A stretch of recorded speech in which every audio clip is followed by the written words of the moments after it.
we're going to go through like how one would keep track of the current user with Ember Simple Auth.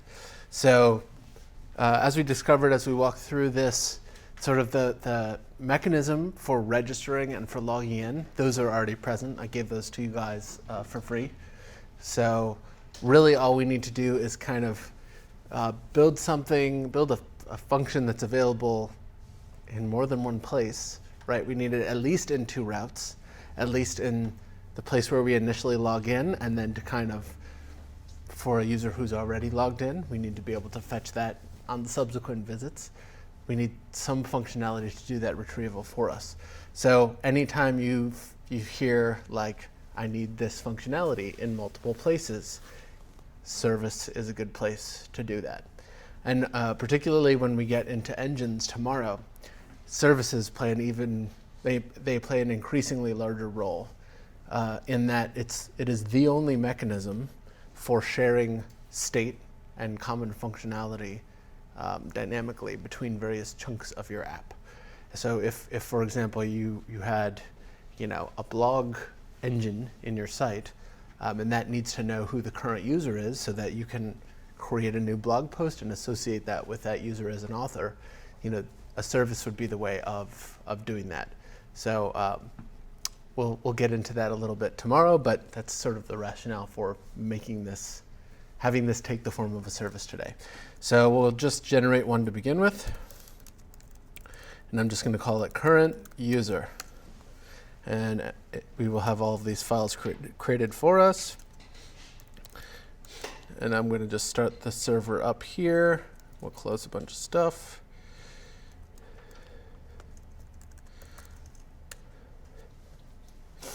All right, so here is our app.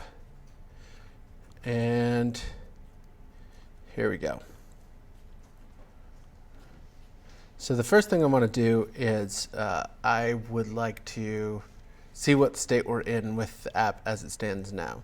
And I during the break and immediately before it, I already have logged in. I can log out here, and you'll see that we get a hard refresh, which is nice because we're freeing all of the JavaScript memory, so anything that may be held there is gone. The cookie is empty now, so that's like a nice clean logout. So if we log in again, if Chrome worked the way it's supposed to, I think it was like this, +11.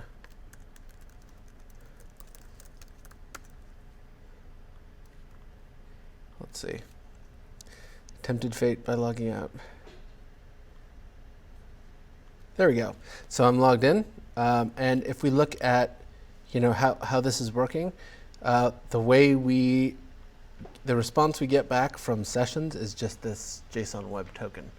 And the point of using a JSON web token, by the way, is it replaces some things that holding a server-side session used to be important for, right? Like your current user ID, maybe you have some time at which point this token expires and is no longer valid.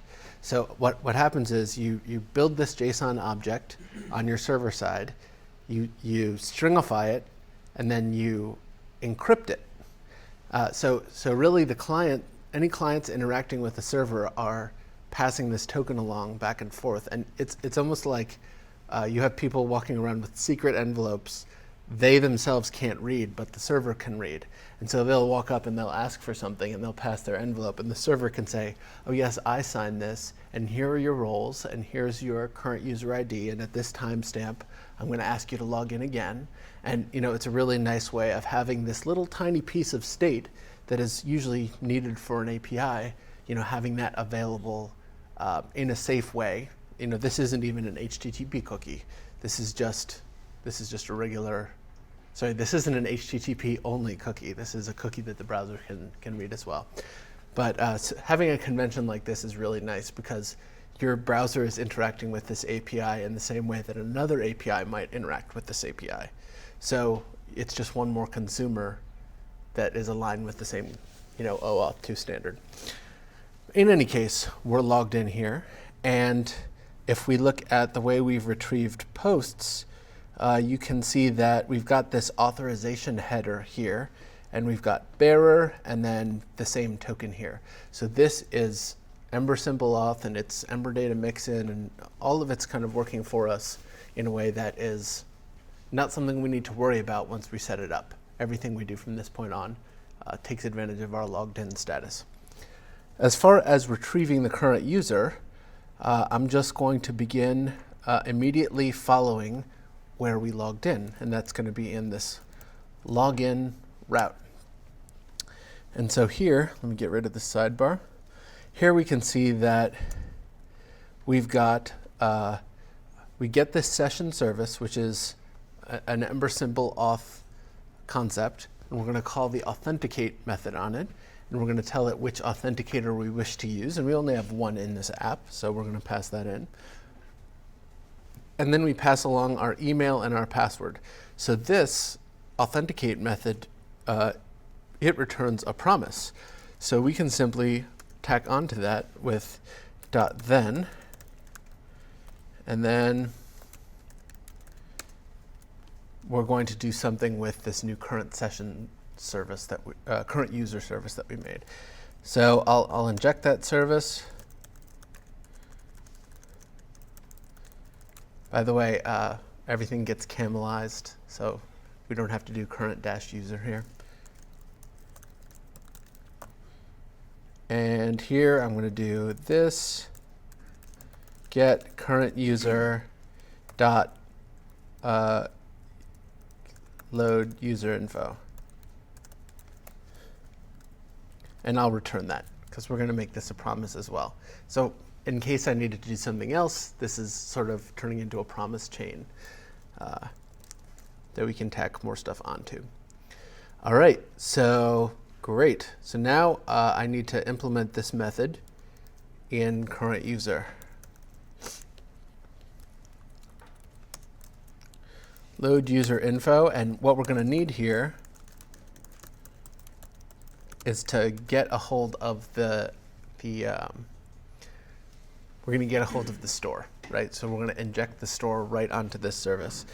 We're going to take advantage of the fact that we can use Ember data to fetch this current user because the URL pattern conforms to, the same way we retrieve user number 1, we're going to retrieve user number current.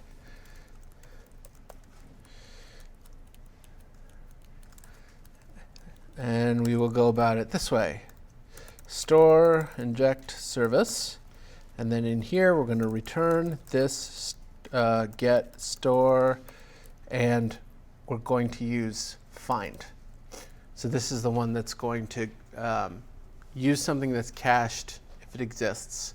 Otherwise, go and retrieve new data and background refresh. And so we're going to find an object of the type user, and this is typically where we'd put the ID, but I'm just going to put current in here,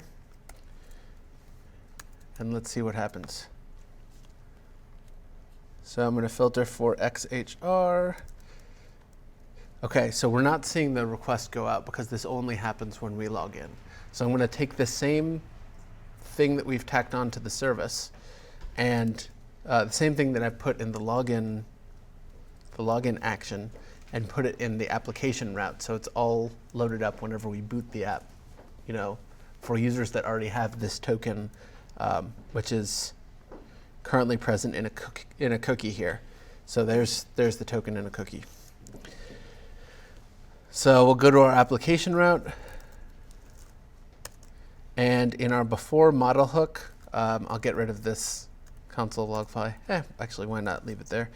And return this get current user, and we called it load user info, and we need to inject this service now.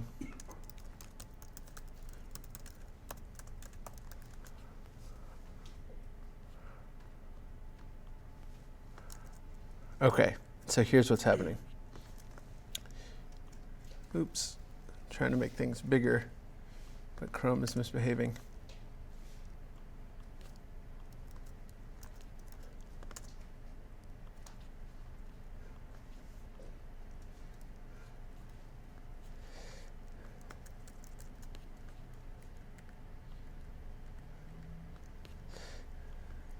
All right, so if we look at our requests here, here's current going out. It came back with the 200, and the response is the user data that we have here. So if we look at in the Ember inspector under data, we can see that we've got a little bit of a mix-up here, but in that the ID in the payload that was returned to us was 3. The ID we asked for was current, and so you're basically going to get you kind of want to be careful about the consistency here. In this case, it's going to happen to work for us because essentially we're returning the record that we got back, and the fact that we return it, we keep track of it by way of current or by way of 3 is incidental. So we will see that it all ends up working out when we fire up fastboot here.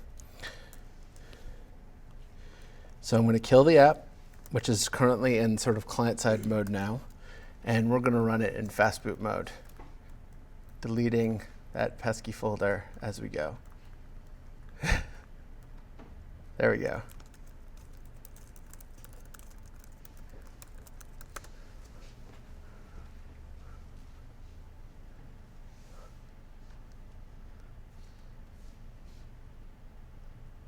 Okay, so fastboot is working on port 3000. And let's look at what's going on here.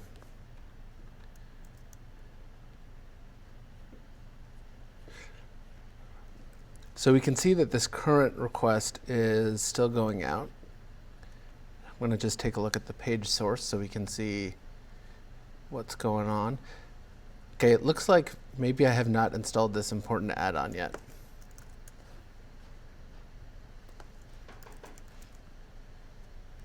I have not. There's our problem. Ember install Ember data fastboot. So we'd been fetching the current user, and it came in successfully. What we did not get was the ability to sort of have it there waiting for us when the client connected to the fastboot rendered HTML. So it's installed, and we will fire it up. And now we're going to see an additional shoebox store in the DOM. In addition to the one where we have our user agent, we will see something new.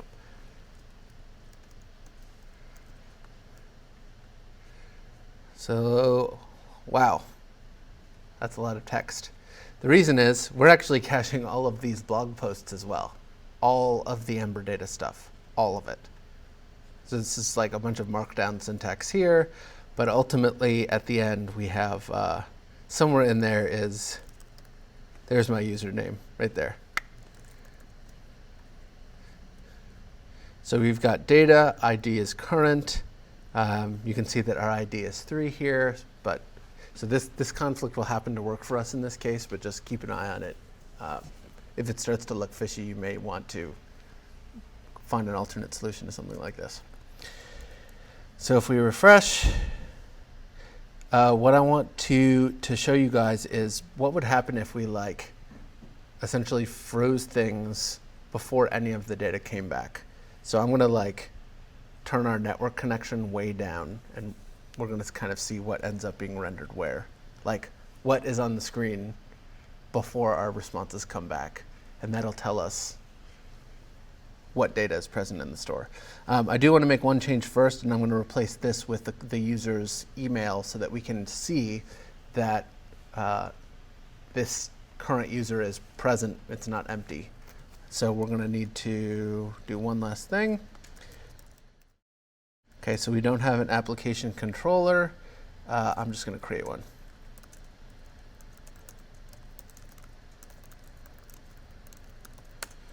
And on the application controller,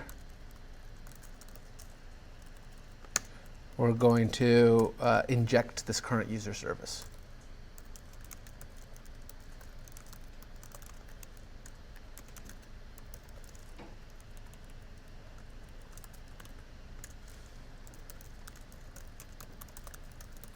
And now in the application template, we can use current user. So we will get rid of latitude and longitude, and we'll just put current user email. And what we can do now is trying to think of a way we can prove that the data is already in the store and only background loading. Here's what we'll do. In our application route, when we load the user info, I'm going to do this. I'm going to, if the data is there, I'm not going to bother requesting for new data. If the data is already cached, I will assume that that's fine, and I will not background reload. So this is neither of the three options that we talked about. Remember, we can either like show me what you have now and refresh it in the background, or we can only show the cache data or only ask for brand new data. So here we're going to cache it and like use the cache value, and only in the event that there is nothing in the cache will we fall back and make a request. And the way that works is like this. This store peak record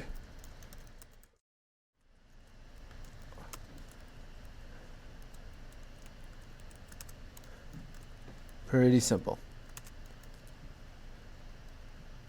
right? So if peak record returns something, we won't need to proceed any further.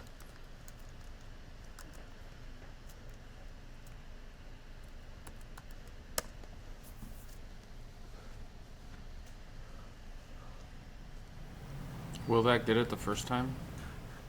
So the hope here is that fastboot will see nothing from peak record, will find, at which point this Ember Data fastboot thing we added, that will add it into this shoebox, and it will finish rendering.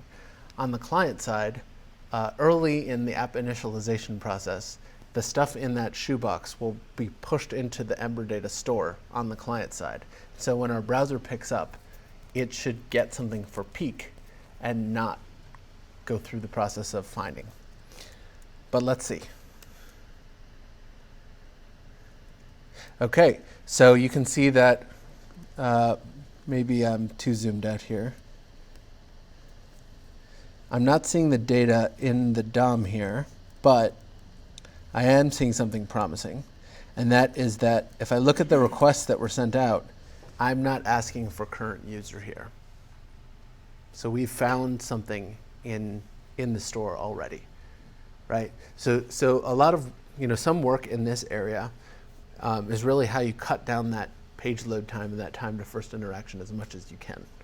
And Ember Data Fastboot is a great way of getting a lot of great shoebox powered data hydration for free or at no complexity cost. But in the case that you need to do like some non-Ember Data thing, now you guys know how to use shoebox directly. And so this is all what's happening under the hood. So I will make sure the email shows up there before I make my next push. But the fact that we are logged in, and that because the logout button is showing up here, that is telling us that we're retrieving that record from the shoebox. Peak is giving us something, and so we don't actually fall back and do the thing that will background refresh for us.